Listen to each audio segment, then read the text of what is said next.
Assalamualaikum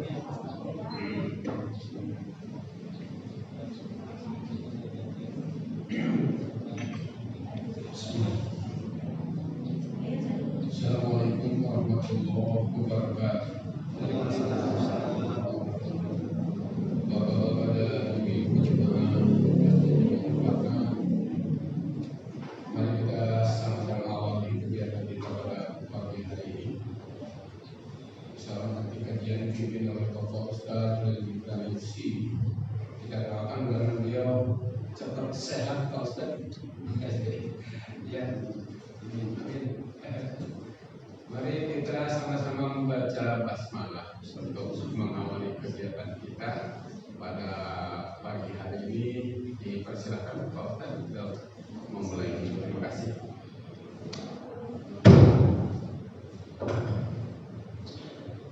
Bismillahirrahmanirrahim. Assalamualaikum warahmatullahi wabarakatuh. Waalaikumsalam. Innal hamdalillah nahmaduhu wa nasta'inuhu wa nastaghfiruh wa na'udzu billahi min shururi anfusina wa sayyiati a'malina. May yahdihillahu fala mudilla lahu wa may yudlil fala hadiya lahu. Asyhadu an la ilaha illallah wahdahu la syarika lahu wa asyhadu anna Muhammadan abduhu wa rasuluhu la nabiyya ba'dahu. Qala Allah ta'ala fi kitabil karim, ya ayyuhalladzina amanu ittaqullaha haqqa tuqatih wa la tamutunna illa wa antum muslimun.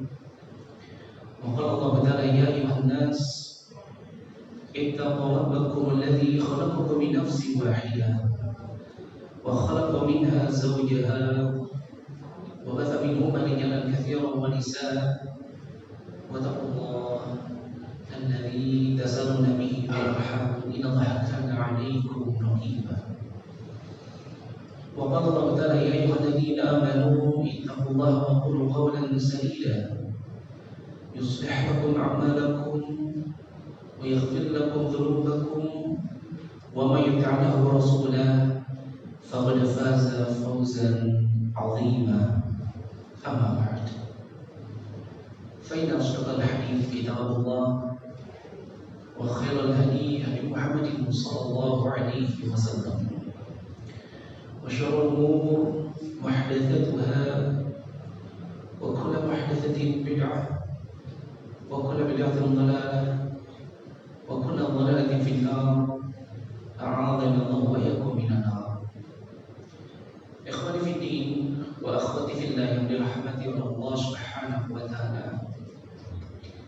Alhamdulillah, segala puji bagi Allah Subhanahu wa taala yang telah memberikan kepada kita nikmat yang begitu banyak.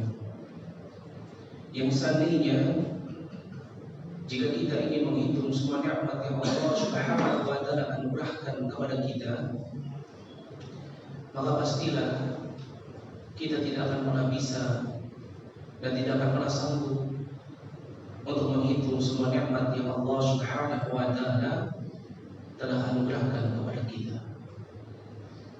Dan tentunya ini sebagaimana yang dikabarkan di dalam firman Allah Subhanahu wa taala di dalam surat An-Nahl ayat yang ke-18, di mana Allah Subhanahu wa taala berfirman, wa in ta'uddu ni'matallah la tuhsuha.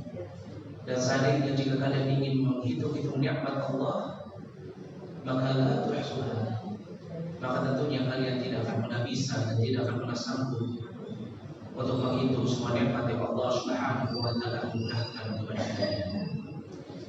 Maka oleh karena itu sudah sepantasnya bagi kita untuk senantiasa memuji Allah Subhanahu wa taala, serta untuk kita senantiasa bersyukur kepada Allah Subhanahu wa taala atas segala nikmat yang Allah Subhanahu wa taala berikan kepada kita, dengan cara kita senantiasa memanfaatkan semua nikmat tersebut di dalam ketaatan dan juga di dalam ketakwaan kepada Allah Subhanahu wa taala.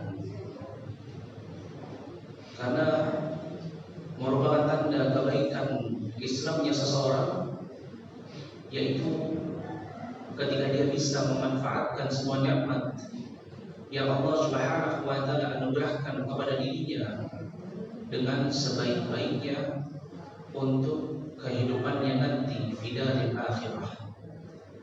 Dan ini sebagaimana yang dikabarkan oleh Nabi kita Muhammad sallallahu alaihi wasallam di dalam satu hadis dari sahabat Abu Hurairah radhiyallahu anhu yang diriwayatkan oleh Imam At-Tirmidzi. Kata Rasulullah sallallahu alaihi wasallam, "Min husnil islamil mar'i tarkuhu ma la ya'ni." Dan dari tanda kebaikan Islamnya seseorang yaitu dia meninggalkan segala hal yang tidak bermanfaat bagi dirinya kelak di daril akhirah. Maka dari itu merupakan suatu nikmat yang sangat besar ketika Allah Subhanahu wa taala masih memberikan kepada kita kesempatan untuk kita bisa senantiasa memanfaatkan nikmat yang Allah Subhanahu wa taala berikan kepada kita untuk kita pergunakan sebaik mungkin di dalam ketaatan dan ketakwaan kepada Allah Subhanahu wa taala. Alhamdulillah, pada kesempatan pagi hari yang berbahagia ini Allah Subhanahu wa taala masih memberikan kepada kita kesempatan dalam rangka memanfaatkan semua nikmat yang Allah Subhanahu wa taala berikan kepada kita untuk kita bisa berkumpul kembali di salah satu rumah dari rumah-rumah Allah untuk mempelajari dinul Islam, mempelajari syariat Islam, mendengarkan qala Allah dan juga qala Rasulullah sallallahu alaihi wasallam. Karena tentunya seseorang yang senantiasa dia berkumpul melangkahkan kakinya ke salah satu rumah dari rumah Allah, tidak ada yang dia niatkan kecuali untuk mempelajari ilmu syariat Islam, untuk mendengarkan qala Allah dan mempelajari apa yang terkandung di dalamnya. Begitu juga dengan hadis Nabi sallallahu alaihi wasallam, mereka Allah Subhanahu wa taala akan senantiasa memberikan kepada dirinya ketenangan hidup. Dan Allah Subhanahu wa taala akan senantiasa meliputi dirinya dengan rahmatnya. Bahkan para malaikat senantiasa menaungi orang-orang yang mau duduk bermajelis ilmu di salah satu rumah di rumah Allah.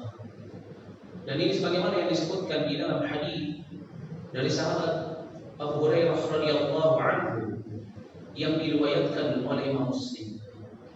Kata Rasulullah sallallahu alaihi wasallam, "Man salaka tariqan yaltamisu fihi 'ilman, sahhalallahu lahu tariqan ila jannah. Wa ma jatama'a qaumun fi baitin min buyutillah yatluna kitab Allah wa yatadarasunahu bainahum illa nazalat 'alaihim as-sakinah wa ghashiyatuhum rahmah wa hafathumul malaikah."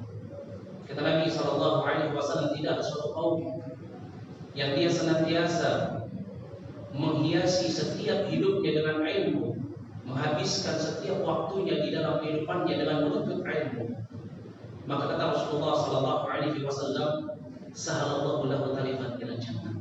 Allah akan mudahkan jalannya menuju surga. Kemudian Nabi sallallahu alaihi wasallam beliau juga mengatakan, "Wa majtama'a qaumun," tidak ada suatu kaum dia berkumpul di salah satu rumah dari rumah Allah, yatluna kitab Allah, dia membaca Al-Quran, wa yatadarasunahu bainahum, dan saling mempelajari tentang maknanya, illa nazalat alaihim as-sakinah, kecuali akan turun as-sakinah, ketenangan pada dirinya, wa ghasyiyahum rahmah, dan juga dia senantiasa akan diliputi dengan rahmatnya Allah Subhanahu wa taala, wa hafathumul malaikah, dan para malaikat senantiasa menaungi orang-orang yang mau duduk bermajelis ilmu. Masya Allah. Sebutkan oleh Imam Nawawi rahimahullah bahwasanya makna wa hafathumul malaikah yaitu yatlubu ila Allah maghfiratan lahum, Ay para malaikat berdoa kepada Allah agar Allah memberikan ampunan untuk orang-orang yang mau duduk bermajlis ilmu. Masya Allah. Maka ini merupakan satu nikmat yang sangat besar. Ketika seseorang mereka disibukkan dengan dunianya, mereka disibukkan dengan hawa nafsunya, mereka disibukkan dengan pekerjaannya, tetapi Allah Subhanahu wa taala memberikan kepada kita kesibukan untuk memanfaatkan semua nikmat yang Allah berikan kepada kita hanya dalam rangka untuk menjalankan ketaatan dan mencari keridhaan dan kecintaan Allah Subhanahu wa taala. Karena tentunya seseorang yang dia senantiasa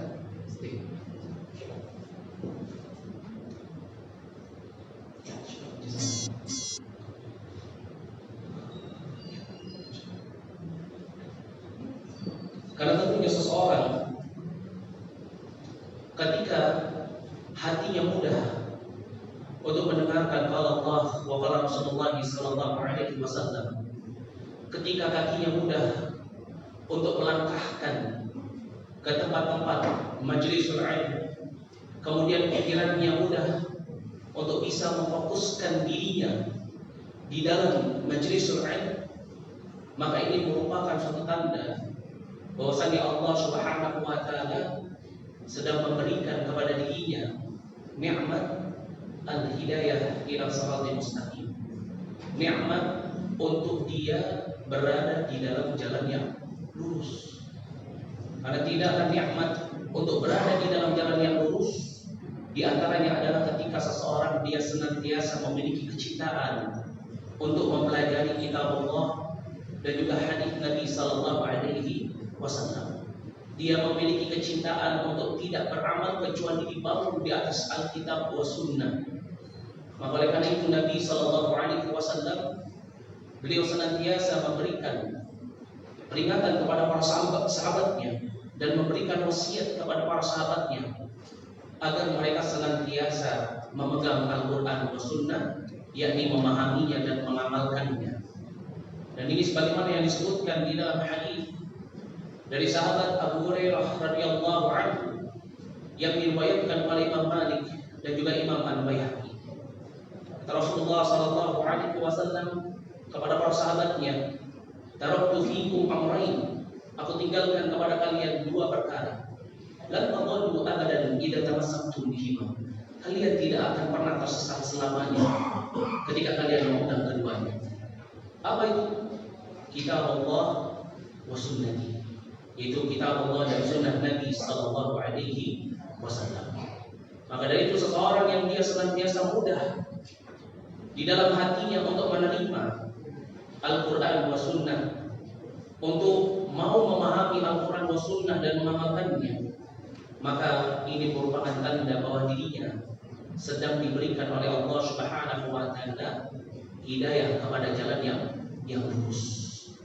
Karena tidaklah Allah Subhanahu wa taala jika mencintai hambanya, menginginkan kebaikan ada pada diri seorang hambanya, Allah Subhanahu wa taala akan senantiasa memahamkan dirinya untuk bisa memahami tentang ad-din, yaitu tentang syariat, yakni memahami Alkitab wa Sunnah.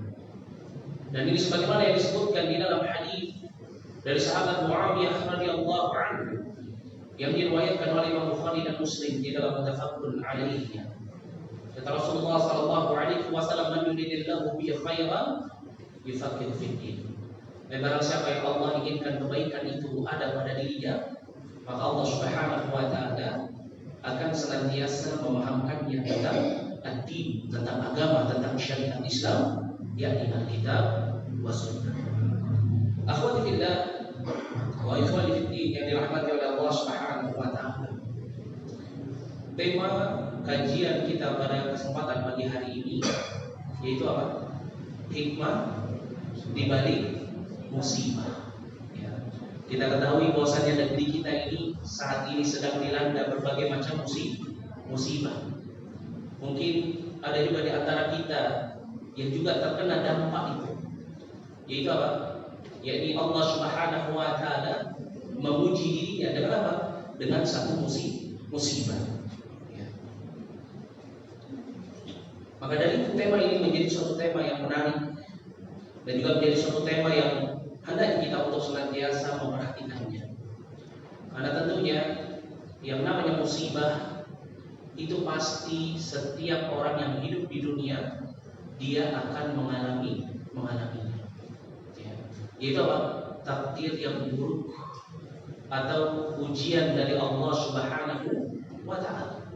Ya, karena memang tidak ada seseorang ketika dia diciptakan, dilahirkan, ya, di rahim ibunya, melainkan Allah Subhanahu wa Ta'ala setelah dia berumur 120 hari, Allah Subhanahu wa Ta'ala mengutus malaikatnya untuk meniupkan roh dan menetapkan 4 perkara. Ya.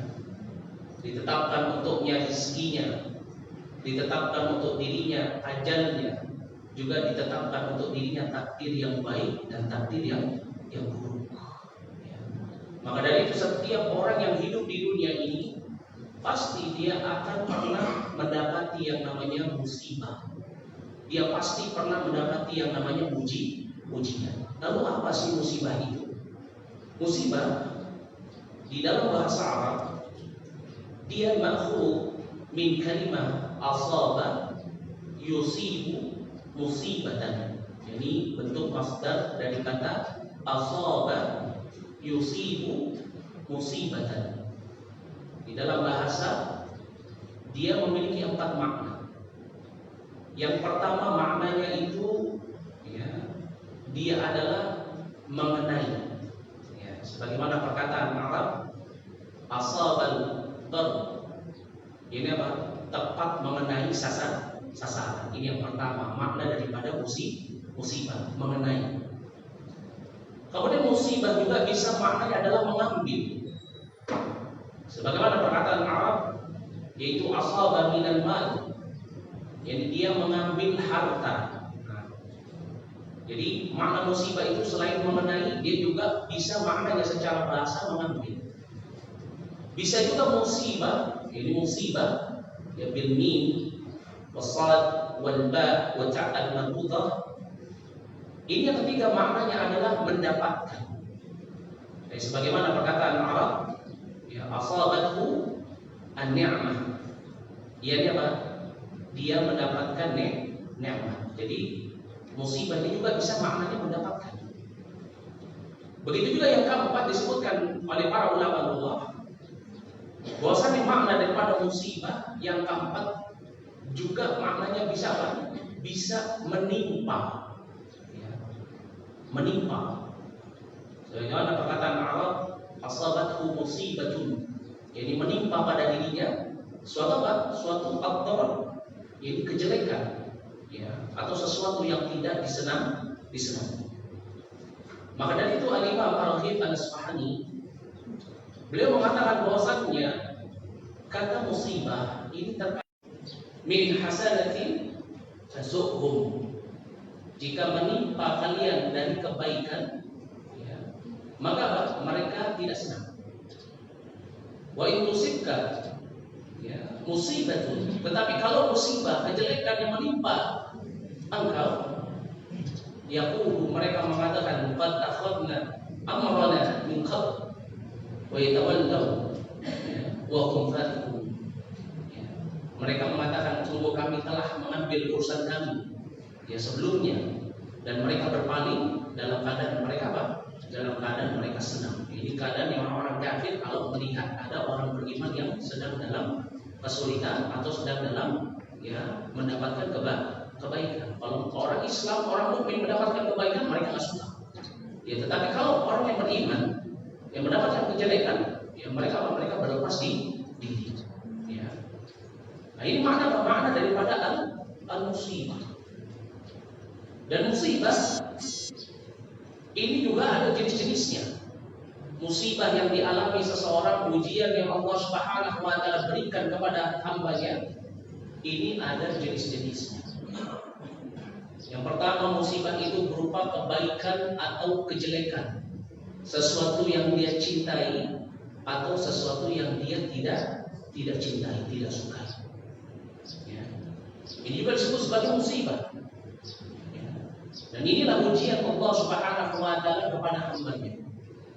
Itu apa? Musibah yang berupa sesuatu yang baik atau sesuatu yang jelek. Jadi musibah itu bukan cuma sesuatu yang kita tidak sukai, tetapi termasuk di dalamnya juga sesuatu yang kita cintai. Bahkan kebaikan yang kita miliki, kesehatan, harta yang berlimpah, anak-anak, istri. Ya. Ini juga bisa menjadi musibah bagi seseorang. Ya. Dan ini sebagaimana yang Allah Subhanahu wa taala firmankan di dalam surat Al-Anbiya ayat yang ke-35. Di mana Allah Subhanahu wa taala berfirman, kullu nafsin dha'iqatul maut.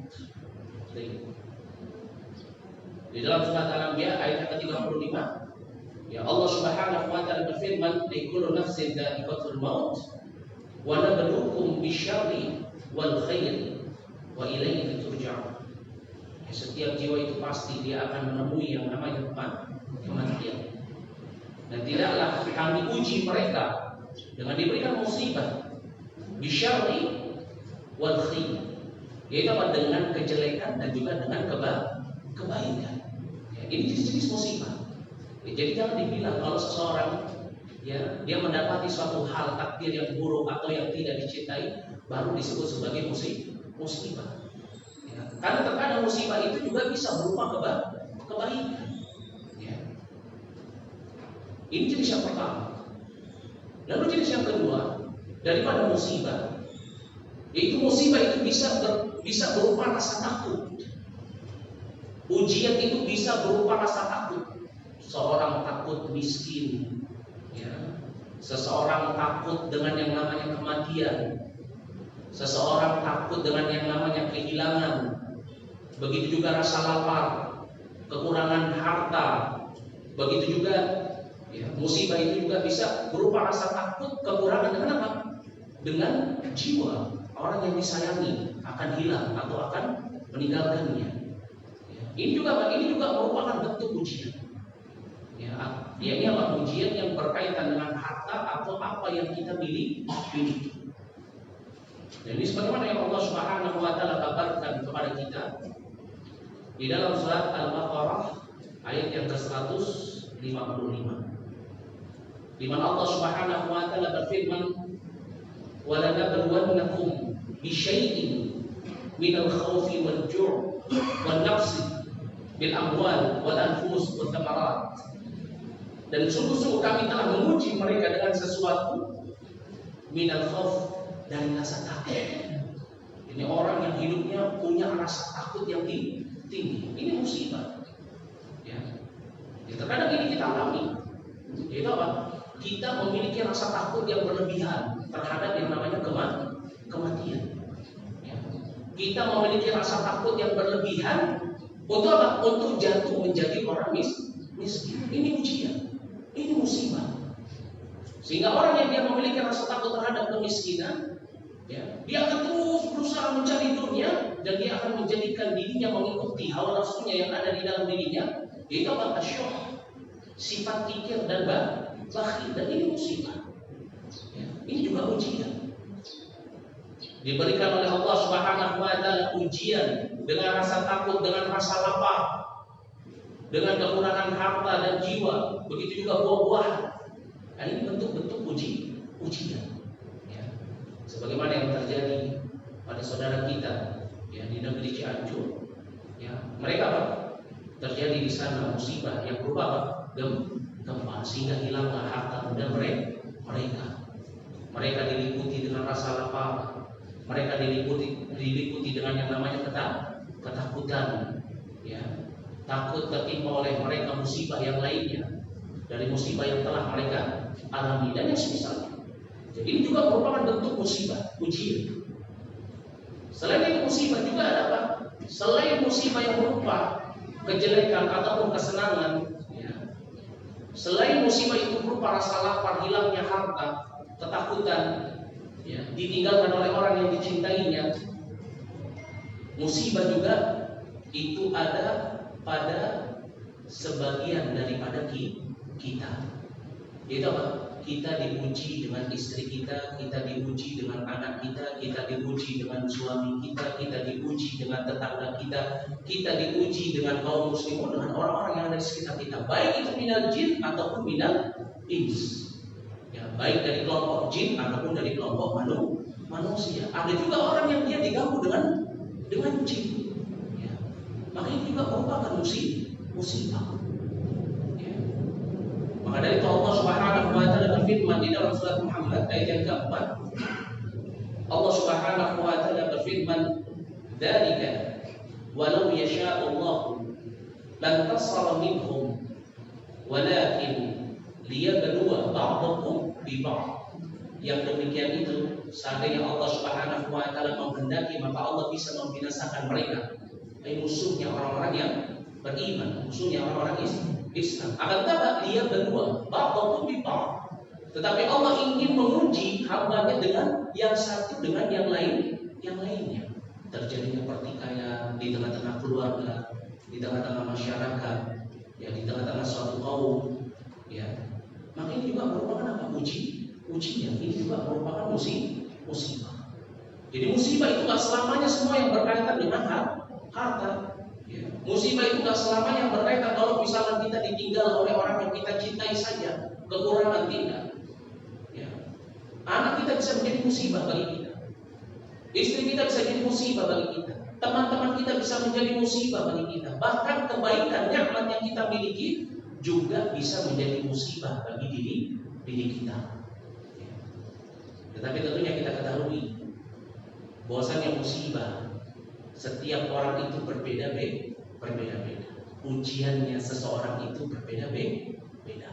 Akan tetapi yang harus kita pahami bahwasanya setiap kita pasti akan mendapatkan musibah, pasti akan mendapatkan ujian.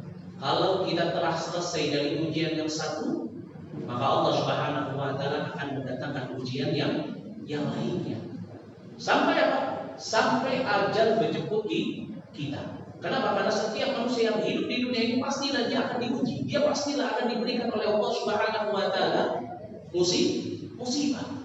Sampai apa? Sampai dia bertemu dengan Allah Subhanahu wa taala dalam keadaan dia tidak memiliki kesalahan sedikit pun. Ya. Maka dari itu disebutkan di dalam hadis Nabi sallallahu alaihi wasallam dari sahabat Abu Hurairah radhiyallahu anhu yang diriwayatkan oleh Imam Ahmad dan juga diriwayatkan oleh Imam At-Tirmidzi. Kata Rasulullah sallallahu alaihi wasallam, "La yazalul bala." Tidaklah musibah itu bil mukmin wal mukminah. Tidaklah satu musibah itu ada pada diri seorang mukmin wal mukminah dan juga seorang mukmin wanita. Ya. Min jasadihi, dari jasadnya, fi jasadihi, ya wa mali wa waladi, dari jasadnya dia ditimpa rasa sakit. Ataupun hartanya ditimpa dengan apa? Kekurangan. Ya, wawaladi, dan juga anak-anaknya. Hatta yalqallaha, sampai dia bertemu dengan Allah Subhanahu wa taala wa ma'alaihi min khati'ah, dan dia tidak memiliki kesalahan sedikit.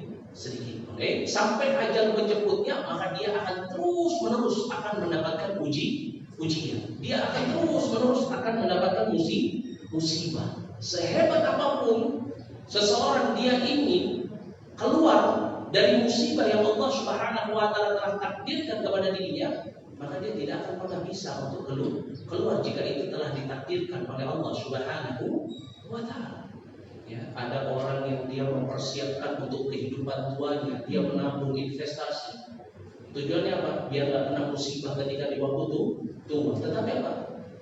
Pada Allah masyafa'ala, kemudian dia didik. Ya, terbelah di zaman ini. Ya, dia mau ngecek listrik ataupun yang semisalnya, salah pencet, ngasih ya data dia, hilang semua uang yang dia tabung di bank. Ini musibah. Ya. Seberapa hebat pun dia ingin keluar dari satu musibah, maka Allah Subhanahu wa taala tetap akan memberikan kepada dirinya musibah yang lainnya. Karena musibah itu akan senantiasa membayangi seorang mukmin dan mukminah, seorang manusia yang hidup sampai ajal menemui dirinya sampai dia bertemu dengan Rabbnya. Maka dari itu penting bagi kita untuk memahami hikmah di dalam setiap musibah. Kenapa? Dan musibah itu pasti akan kita hadapi. Tidak mungkin seseorang dia bisa lari dari musibah yang ada di hadapannya. Kalaupun dia bisa lari dari musibah yang ada di hadapannya, maka akan ada musibah lain yang akan menantinya. Maka dari itu penting bagi kita untuk memahami ada apa hikmah di balik musibah. Karena inilah yang terpenting. Hikmah di balik musibah yang pertama yaitu adalah bahwasanya musibah yang kita jalani, yang kita hadapi, yang Allah Subhanahu wa taala tetapkan untuk kita, ini merupakan ujian daripada keimanan kita kepada Allah Subhanahu wa taala. Itu yang harus kita pahami pertama. Karena tentunya yang namanya iman, seseorang ketika dia berkata kepada Allah Subhanahu wa taala, amantu billah, aku beriman kepada Allah, maka Allah Subhanahu wa taala akan mengujinya dengan ujian yang sesuai dengan kadar keimanannya. Semakin besar keimanan seseorang, maka akan semakin besar ujiannya. Maka jangan sampai seorang menganggap, oh kalau saya sudah rajin datang ke masjid, saya sudah rajin membaca Al-Quran, oh saya sudah hijrah, ya, saya sudah duduk bersama dengan ahlul ilm, saya sudah memiliki teman orang-orang saleh, sudah merubah sifat saya, akhlak saya sudah meninggalkan perilaku-perilaku jahiliyah saya sudah meninggalkan kemaksiatan yang Allah Subhanahu wa taala haramkan untuk saya, pasti saya akan mendapatkan nikmat tersebut. Jangan kita pernah sekali-kali berpikir seperti itu. Kenapa? Karena ketika kita berpikir seperti itu, ketika Allah menguji iman kita, hilang iman tersebut. Kemudian kita katakan, kenapa Allah memberi saya musibah padahal saya sudah mengikuti semua perintah yang kemudian datang syaitan minal ins. Kamu masih percaya sama Allah, masih percaya sama Rasulullah, mending baik usia kamu masuk agama saya. Ya mau kamu bermaksiat gak bermaksiat pasti masuk surga, imannya goyah. Ya. Kenapa? Karena dia berpikir kalau dia sudah berada di dalam ketaatan dan ketakwaan, Allah akan senantiasa memberikan nikmat sampai dia menyebut. Padahal hikmah di balik musibah, Allah ingin menguji di antara hamba-Nya. Siapa yang pantas untuk masuk ke dalam surga, siapa yang pantas untuk diselamatkan dari siksa api neraka, siapa yang pantas untuk memiliki keimanan yang baik. Allah Subhanahu wa taala berfirman di dalam surat Al-Ankabut ayat ke-1 sampai dengan ayat yang ke-3. Kata Allah Subhanahu wa taala, alif lam mim, ahasiban nas an yutraku an yaqulu amanna wa hum la yuftanun wa laqad fatanna alladziina min qablihim fala ya'lamanna Allahu alladziina shadaqu wa la ya'lamanna al-kadhibin. Alif lam mim, apakah manusia itu mengira ketika dia mengatakan aku telah beriman kepada Allah, kemudian dia ditinggalkan begitu saja tanpa diberikan ujian, tanpa diberikan musibah. Padahal orang-orang sebelum kalian itu telah diberikan apa? Diberikan ujian. Agar Allah mengetahui siapa di antara hamba-Nya yang benar-benar jujur di dalam keimanannya dan siapa di antara hamba-Nya yang berdusta di dalam keimanannya. Maka dari itu hikmah di balik musibah yaitu adalah apa? Ini merupakan ujian keimanan yang Allah berikan kepada kita. Maka ketika seseorang dia mendapatkan musibah, ingat ini yang pertama. Oh, Allah Subhanahu wa taala sedang menguji iman saya. Sehingga dia seharusnya bisa lebih memperkokoh keimanannya. Jangan malah menjadi orang yang rapuh. Ya. Ketika ditimpa bencana, hilang hartanya semua, hilang orang yang dia cintai. Ya. Bantuan dari saudaranya terlambat datang. Ya, kemudian datang orang-orang salibis, ya, misionaris datang mengiming-imingi dia, ya, dengan sekolah, dengan kehidupan yang nikmat di dunia, ya, dengan sawah, ya, ataupun apa bantuan-bantuan yang lainnya yang berkaitan dengan dunia. Ya, kemudian rapuh imannya. Hati-hati. Ini musibah yang lebih berbahaya lagi daripada musibah yang hanya sekedar dunia. Ya. Bahkan dahulu pernah ada sahabat Nabi SAW, dan ini memang karakteristik orang-orang jahiliyah. Minan Nasara, dari orang-orang Nasara. Mereka senantiasa memanfaatkan rapuhnya keimanan seorang mukmin, seorang muslim. Sehingga ketika mereka diberikan ujian dengan sesuatu, maka mereka kemudian apa? Dia memberikan syubhat, seolah sebagai teman, seolah sebagai orang yang akan menolong. Padahal yang mereka inginkan adalah memalingkan keimanan orang-orang yang beriman, orang-orang muslim dari keimanan kepada Allah Subhanahu wa Ta'ala. Ya. Ka'ab bin Malik, ya, ini kita baca di dalam kitab Riyadhus Shalihin. Jadi dalam bab Taubah, ketika dia nggak ikut perang Tabuk, maka Allah memuji dirinya karena sebab kejujurannya. Dia nggak mau berdusta, dia jujur kepada Nabi Shallallahu Alaihi Wasallam tentang dia tidak punya alasan syar'i untuk tidak ikut perang Tabuk.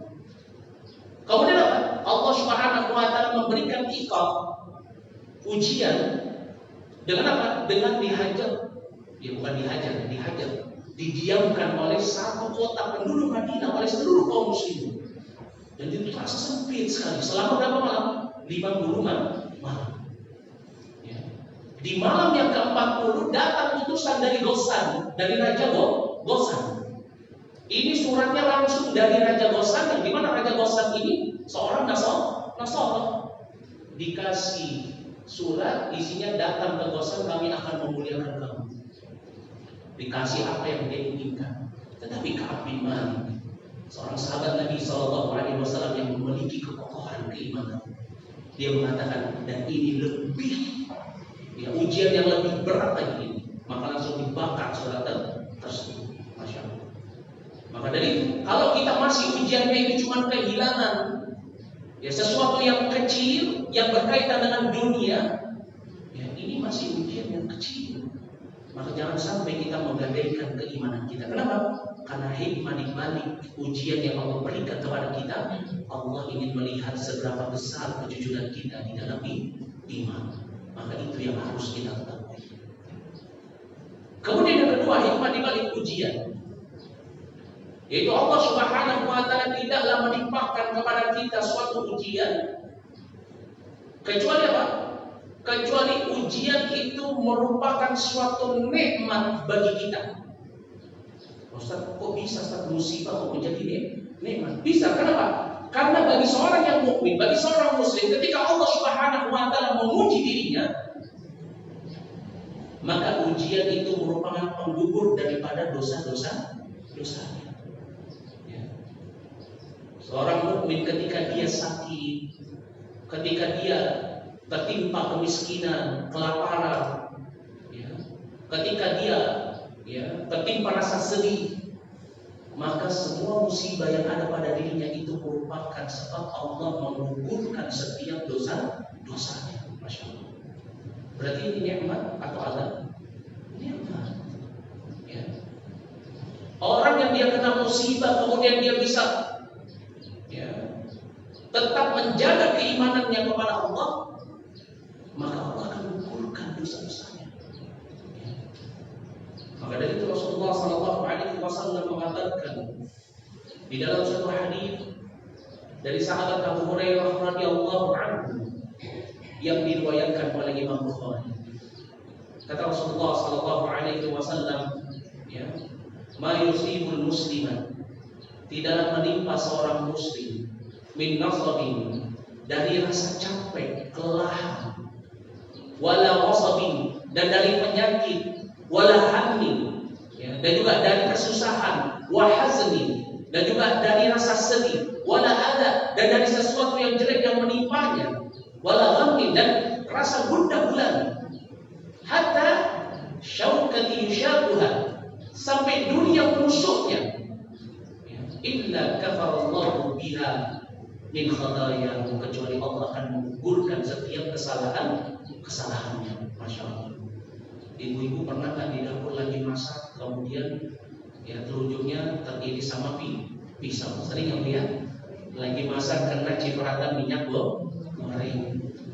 Kalau misalkan sabar, maka ini penggugur dosa.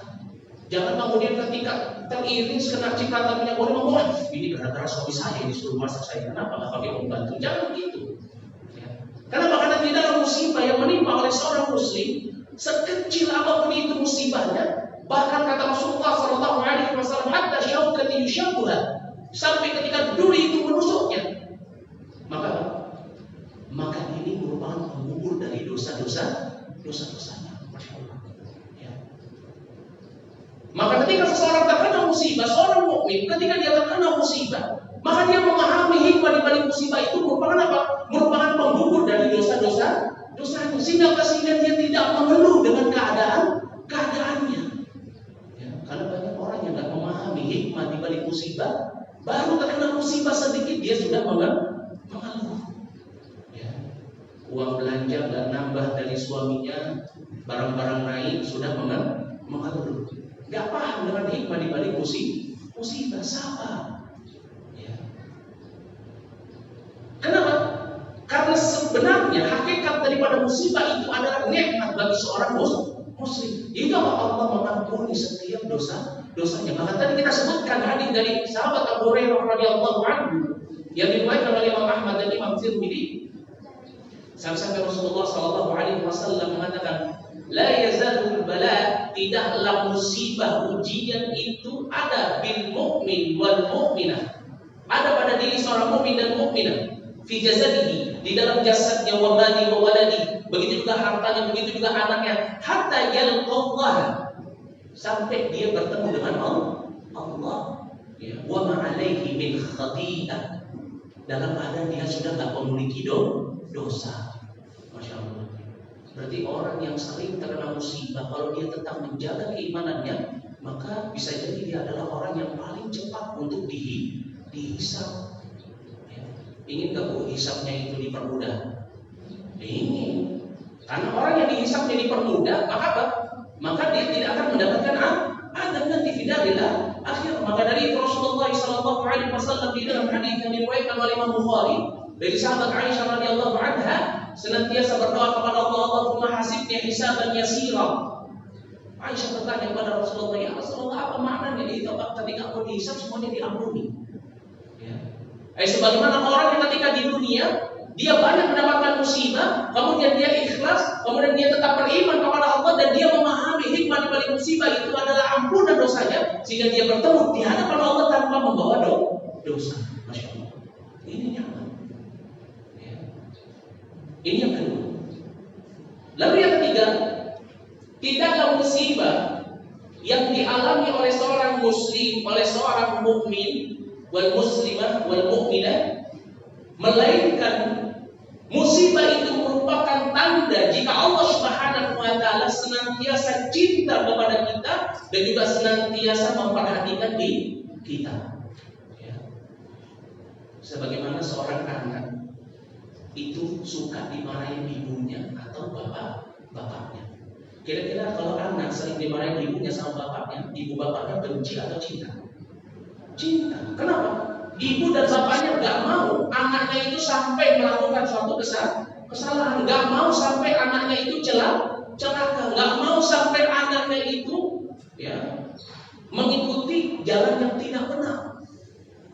Makanya ibu dan bapak itu adalah orang yang paling sering marahin kita. Ya, terkadang kita cuma kalau sebagai anak suka salah paham, taunya marahnya doang, nggak tahu dibalik marahnya.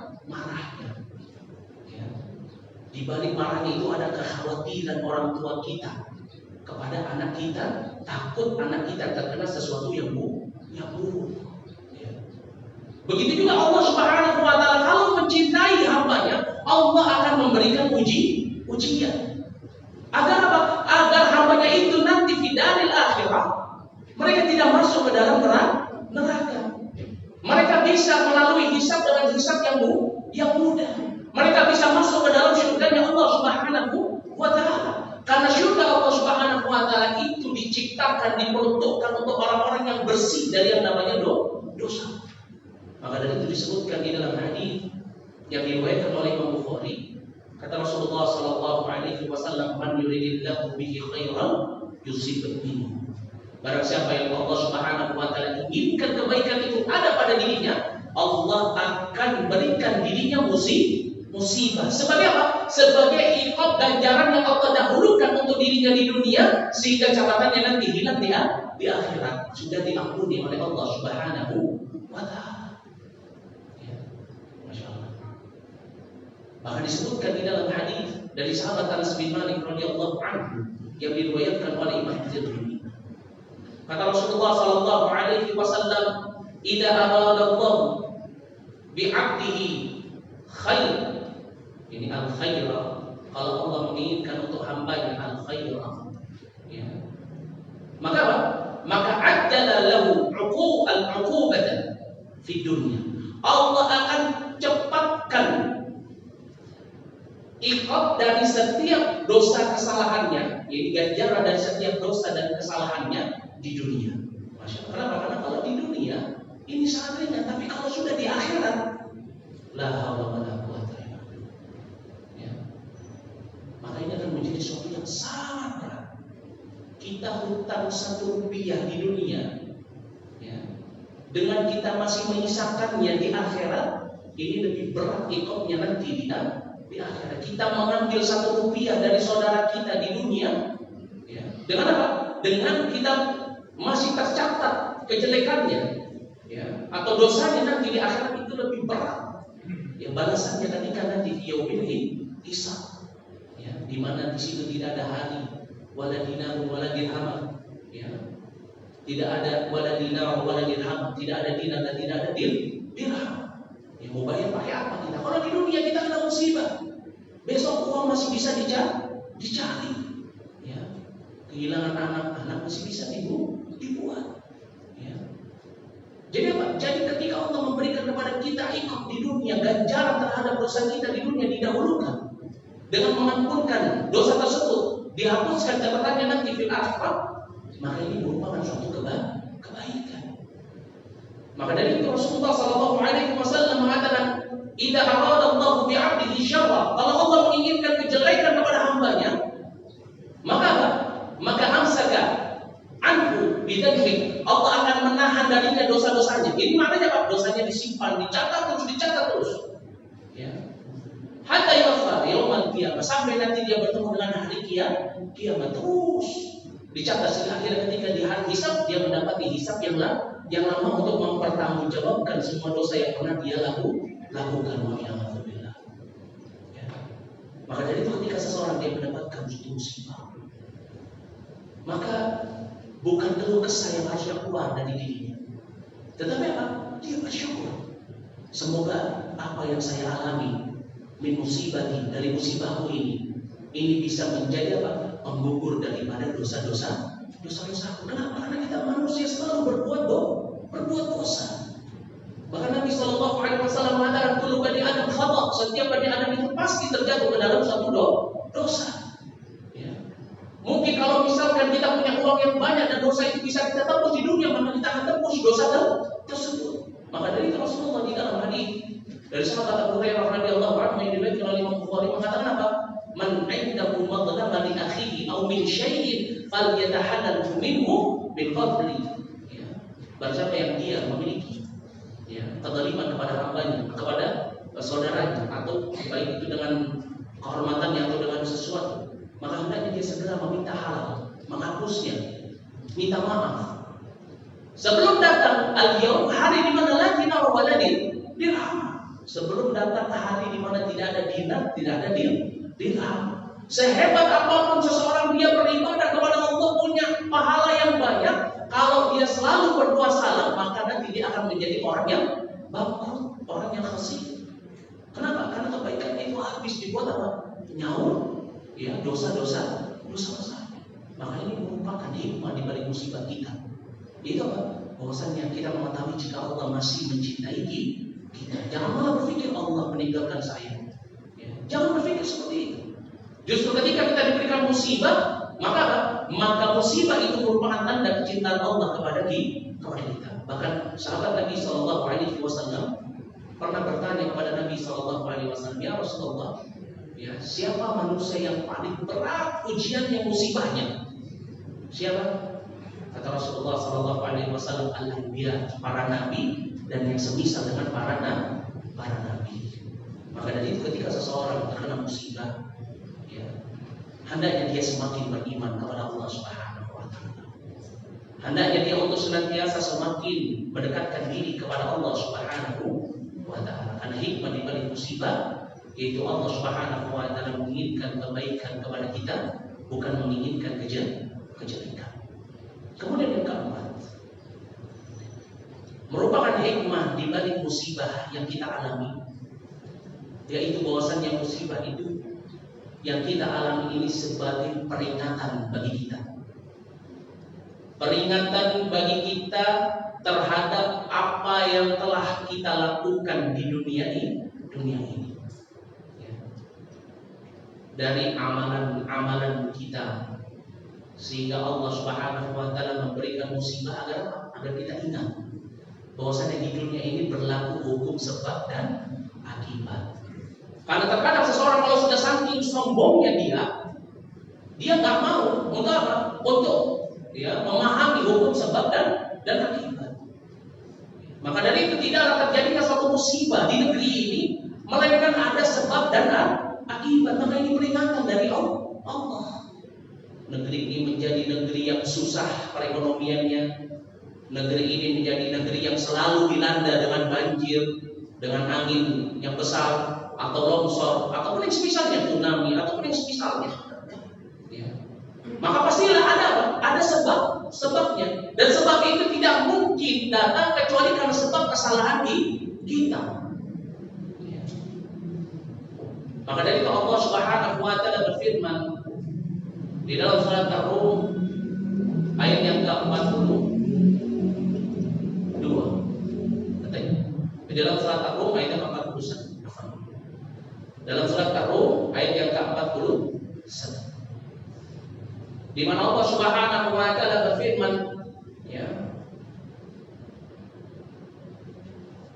Zahurul fasad, tampaknya kejelekan, musibah, fil barri wal bahri, di daratan ataupun di lautan, bima kasabat aydin nas, itu disebabkan karena perbuatan manusia. Fayudhiq qawm, maka Allah Subhanahu wa taala memberikan kepada mereka peringatan, yaitu musibah, pelajaran untuk mereka. Ba'dal ladzi amil, terhadap apa yang mereka telah kerjakan. La'allahum yarji'un, agar mereka kembali.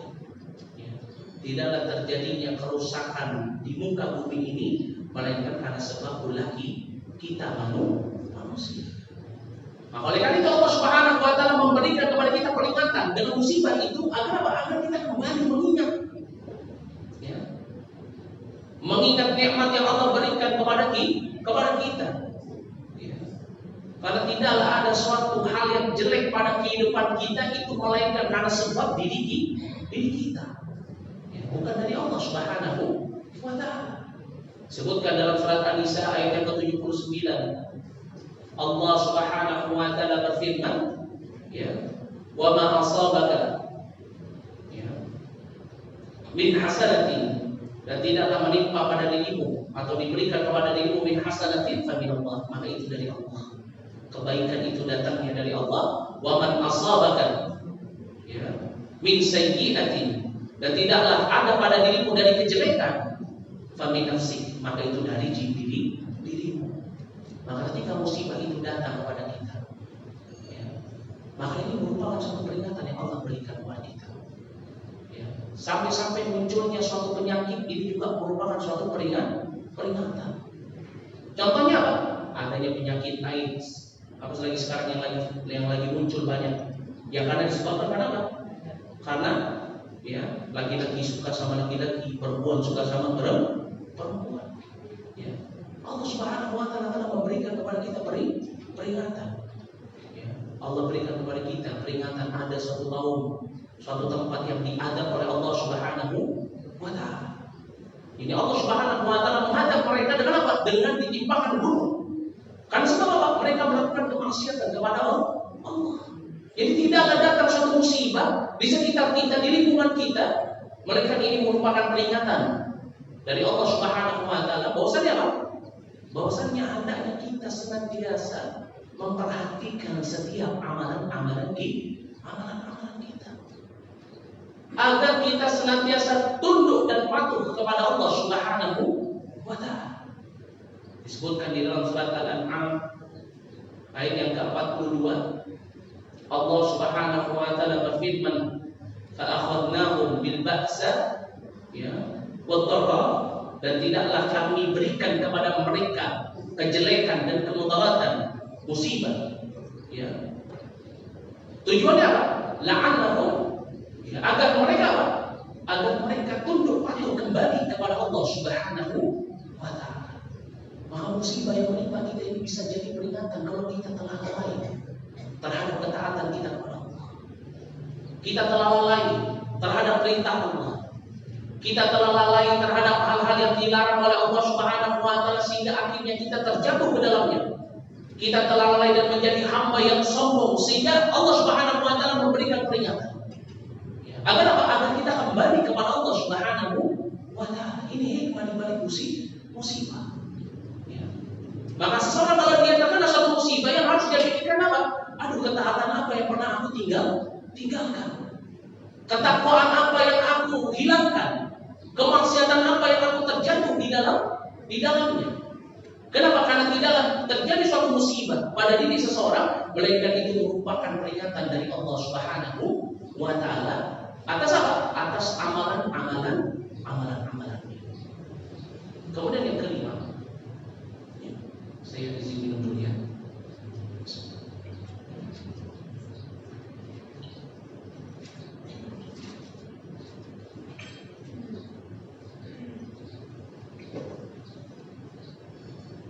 Adapun yang kelima, yang terakhir, dari hikmah di balik musibah yang menimpa kita atau yang kita alami, yaitu bahwasannya musibah itu merupakan tanda jika Allah Subhanahu wa taala akan memberikan kepada kita nikmat yang lebih besar. Ustaz, kok bisa? Coba kita berpikir. Kita tentunya pernah melewati satu musibah. Apakah Allah tidak pernah memberikan kepada kita jalan keluar? Tidak. Allah selalu memberikan jalan keluar. Bahkan di balik jalan keluar itu terdapat nikmat yang lainnya. Betul tidak? Betul. Ya. Mungkin saja ada seseorang dia sakit. Ya. Dia sakit dalam keadaan tidak memiliki apa-apa, kemudian saudaranya orang yang beriman mengetahuinya, kemudian datang menjenguknya, kemudian menolongnya, mengajaknya ke rumah sakit, ditambah lagi apa? Memberikan kepada dirinya ya, mal, harta dari dunia agar dia bisa ya lekas sembuh, sehingga dia mendapat dua kenikmatan. Ya. Dia mendapatkan pengobatan, dia mendapatkan harta. Ini salah satu yang paling kecil. Seseorang dia kehilangan motor misalnya, bisa jadi kemudian setelah itu dia bisa beli motor yang lebih baik. Allah mudahkan dia untuk mendapatkan rezeki kembali untuk dia bisa membeli motor yang lebih baik dari motornya yang hilang. Betul tidak? Betul. Contoh lagi yang lain, seseorang ketika dia beli tiket pesawat, kemudian apa? Dia sudah berusaha untuk datang tepat waktu, tapi pesawatnya ninggalin dia. Dia pikir itu adalah musibah. Tetapi kalau dia tahu hikmah di baliknya, oh pasti Allah sedang memberikan saya nikmat yang lebih baik daripada ini, maka dia nggak akan mengeluh. Ternyata dia mendapatkan khabar pesawat yang mau dia tumpangi itu jatuh. Berarti dia mendapatkan nikmat yang lebih banyak. Itu satu, dia mendapatkan keselamatan. Bisa jadi ketika dia beli tiket yang berikutnya, kemudian apa? Kalau dia punya urusan bisnis, bisa jadi bisnisnya jadi lebih lancar. Ya. Maka dari itu, hikmah di balik musibah, kita harus yakin bahwasanya apa? Di balik musibah itu selalu ada apa? Selalu ada jalan keluar yang lebih banyak, nikmat yang lebih besar. Maka dari itu Allah Subhanahu wa taala berfirman di dalam surat Asy-Syarh. Ya, dalam surat apa? Alam Nashrah ayat yang ke-5 sampai ayat yang ke-6. Inna ma'al usri yusra. Al-usri disebutkan oleh Imam As-Sa'di di dalam tafsirnya. Al-usr itu datang dalam bentuk mufrad, satu. Ya. Dan juga diikuti dengan apa? Dengan huruf alif dan lam. Sedangkan yusra datang dalam bentuk nakirah.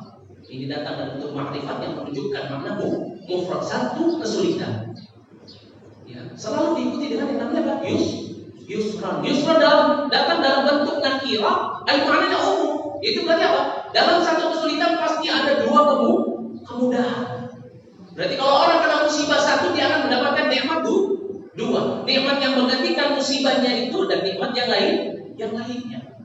Maka dari itu Rasulullah SAW ketika melewati suatu jalan yang berlubang, beliau mengatakan kepada para sahabat, tidaklah musibah itu masuk ke dalam lubang ini, melainkan kemudahan itu akan selalu menyertainya. Bukan cuma satu, dua, bahkan lebih. Maka dia disebutkan oleh Al-Imam Hasan Al-Basri, ya, tidaklah satu musibah itu menimpa seseorang, melainkan ada dua kemudahan. Maka dari itu disebutkan, fa inna ma'al usri yusra, wa inna ma'al usri yusra. Diulangi lagi oleh Allah Subhanahu wa ta'ala min babi ta'kid, untuk menekankan bahwasanya apa? Jangan khawatir, setiap musibah yang kamu alami itu pasti ada kenikmatan yang ada di baliknya, bahkan dua kenikmatan. Ya. Kehilangan istri yang kita cintai, dapat istri yang lebih muda, yang lebih baik, yang lebih saleh, masya Allah. Kehilangan suami yang kita cintai datang, ya, diberikan suami yang lebih baik, suami yang lebih apa? Suami yang lebih, ya, saleh, atau misalnya, atau kalau nggak diberikan kehidupan yang lebih baik. Ya. Masya Allah. Maka dari itu kita ketika kena musibah, kita harus ingat, kalau saya kena musibah sekarang, pasti Allah Subhanahu wa ta'ala akan memberikan kepada saya nikmat yang lebih baik. Ya. Tetapi tentunya untuk bisa memahami semua hikmah di balik musibah ini, sehingga mendapatkan nikmat yang lebih banyak, kita harus bisa menghadapi setiap musibah kita dengan 5 hal. Apa yang pertama? Yang pertama yang harus kita lakukan ketika musibah itu menimpa kita, agar kita bisa memahami setiap hikmah yang ada di balik musibah yang kita jalani. Yang pertama, muhasabatun nafs, introspeksi diri. Orang kalau dia kena musibah, jangan sampai dia menyalahkan kecuali dirinya sendiri. Karena kebanyakan orang kalau kena musibah yang disalahkan siapa? Orang lain. Ya, kena musibah yang disalahkan istri, seorang istri kena musibah yang disalahkan suami, orang tua kena musibah yang disalahkan anak, bos kena musibah yang disalahkan pegawai. Ya. Padahal apa? Dia nggak tahu sebab musibah itu bukan hanya semata-mata karena sebab kesalahan yang dilakukan oleh orang yang ada di bawahnya atau orang yang melakukan kesalahan itu. Tetapi musibah itu terkadang datang karena sebab apa? Kesalahan kita. Ya. Misalkan contohnya pegawai kita melakukan kesalahan, kenapa? Mungkin saja karena kita nggak baik sama pegawai kita. Kita pelit sama pegawai kita sehingga akhirnya dia kerjanya malas-malasan. Kemudian apa? Kemudian dia melalaikan tugasnya. Begitu juga yang semisalnya. Ya. Seorang suami melihat anaknya kok nakal banget ini, kemudian menyalahkan istrinya, ini yang paling sering kan. Tetapi dia nggak mikir, bisa jadi karena sebab apa? Karena sebab kemaksiatan yang dia lakukan di luar rumahnya. Bisa sebab karena dia tidak memperhatikan istrinya. Ya. Sehingga istrinya pun malas memperhatikan anak yang tidak mendidik istrinya dengan pendidikan agama. Ya. Sehingga akhirnya muncullah musibah pendurhakaan seorang anak. Ini juga musibah. Ya. Maka dari itu Allah Subhanahu wa ta'ala di dalam hadis qudsi dari sahabat Abu Dzar Al-Ghifari yang diriwayatkan oleh Imam Muslim, Allah Subhanahu wa ta'ala mengatakan, qala Rasulullah sallallahu alaihi wasallam, qala Allah ta'ala, ya, faman wajada ya khairan falyahmadillah wa man wajada ghaira dzalik fala yalumanna illa nafsah. Barang siapa yang mendapatkan kebaikan, takdir yang baik, nikmat, maka hendaknya dia bertahmid, dia mengucapkan alhamdulillah. Tetapi barang siapa yang dia mendapatkan selain daripada itu, takdir yang buruk, musibah, ujian, sesuatu yang tidak dia senangi, fala yalumanna illa nafsah, maka janganlah sampai dia menyalahkan kecuali dirinya sendiri. Ketika seorang tertimpa musibah, yang pertama harus dia lakukan adalah muhasabatun nafs. Ya Allah, dosa apa yang saya lakukan? Ya Allah, ketaatan apa yang saya tinggalkan? Ya Allah, kezaliman apa yang pernah saya lakukan? Saya tidak sadar kepada saudara saya. Itu yang pertama harusnya dia lakukan. Ya. Jangan sampai karena dia terbiasa untuk menyalahkan orang yang ada di sekitarnya, sampai-sampai ketika dia mendapatkan musibah yang besar, yang dia salahkan adalah Allah, sehingga akhirnya runtuhlah keimanannya. goyahlah dia. Aku udah beriman tapi Allah nggak bantu aku. Allah ini ada atau enggak sih? Ini syubhatnya apa? Syubhatnya ya. Orang-orang yang sesat di zaman ini, coba kamu doa sama Allah, ada nggak? Kenapa? Kan sebab dia hilang keimanannya. Maka ini perkara yang sangat penting. Seorang ketika dia tertimpa suatu musibah, jangan dia menyalahkan kecuali dirinya sendiri. Yang pertama. Lalu yang kedua, ketika seseorang mendapati musibah, maka hendaknya dia untuk senantiasa anibu, kembali kepada Allah Subhanahu wa ta'ala, wal istislam, dan berserah diri kepada Allah. Jangan malah orang ditimpa musibah larinya ke dukun, ya. Larinya ke orang yang ngaku pintar, ya. Larinya ke sesuatu yang itu justru malah menjerumuskan dia ke dalam musibah yang lainnya. Ini banyak terjadi zaman ini karena kurangnya ilmu. Ya ketika mereka bangkrut usahanya, datangnya ke dukun minta supaya apa? Supaya ya usahanya lah langsung dikerjain sama dukunnya. Ya. Sakit, ya dia nggak mau sabar. Sudah datang ke dokter, belum sembuh, nggak mau sabar. Datang ke orang pintar pakai jalan pintas, katanya penyakitnya bisa dipindah ke kelapa, ke ayam. Ya. Ditipu lagi sama orang yang nggak pintar. Makanya itu bilang kalau misalkan dia lagi pusing, stres mikirin keluarga, malah dia perginya ke mana? Perginya ke diskotik, minum khamar, ataupun dia melakukan hal-hal yang diharamkan oleh Allah Subhanahu wa ta'ala. Maka seseorang ketika dia terkena musibah yang harus dilakukan pertama kali, setelah dia muhasabatun nafs, dia apa? Anibu ilallah. Dia kembali kepada Allah. Ingat, tidaklah terjadinya suatu musibah yang Allah timpakan kepada kita, tujuannya apa? Untuk kita kembali kepada Allah Subhanahu wa ta'ala. Ay la'allakum atau la'allakum yarji'un. Ya. Allah memberikan musibah kepada kalian untuk apa? Agar kalian kembali kepada Allah. Dalam surat Ar-Rum ayat yang ke-41. Ya tabarru'u dalam surat Al-An'am ayat yang ke-42. Ya. Fa'akhadnahum bil ba'sa wad dharra. Ya, agar la'allahum yatadarrun, agar mereka tunduk patuh kembali kepada Allah. Maka dari itu Allah Subhanahu wa ta'ala memerintahkan di dalam surat Ad-Dariyat ayat yang ke-50, fafiru ilallah, kembalilah kepada Allah. Allah dengan berlari. Jadi orang kalau sudah bermusibah langsung diambil wudhu, dia salat, langsung dia berpikir kepada Allah, taqarrub ilallah. Sebelum apa? Sebelum datang musibah yang lainnya. Itu apa? Al-maut, kematian. Wah, yang bila sudah sakit yang lama, nggak sabar, malah pergi ke dukun, kemudian apa? Datang ajal mati dalam keadaan menyebutkan Allah ya. Karena musibah, kemudian dia nggak sabar, kemudian datang dia ke tempat-tempat maksiat, kemudian ajal datang kepada dirinya dalam keadaan dia bermaksiat kepada Allah ya. Maka dari itu Allah Subhanahu wa ta'ala berfirman di dalam surat Az-Zumar ayat yang ke-54, wa anibu ila rabbikum wa aslimu lahu min qabli an ya'tiyakum. Ya, sebelum datangnya hari di mana Pak? Ya, kalian tidak ada penolong untuk kalian.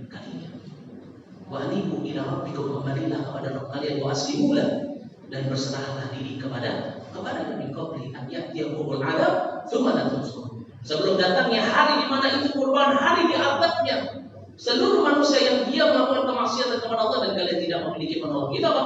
Fidaril akhirah. Jadi setelah ajal menjemput dunia. Ini yang kedua.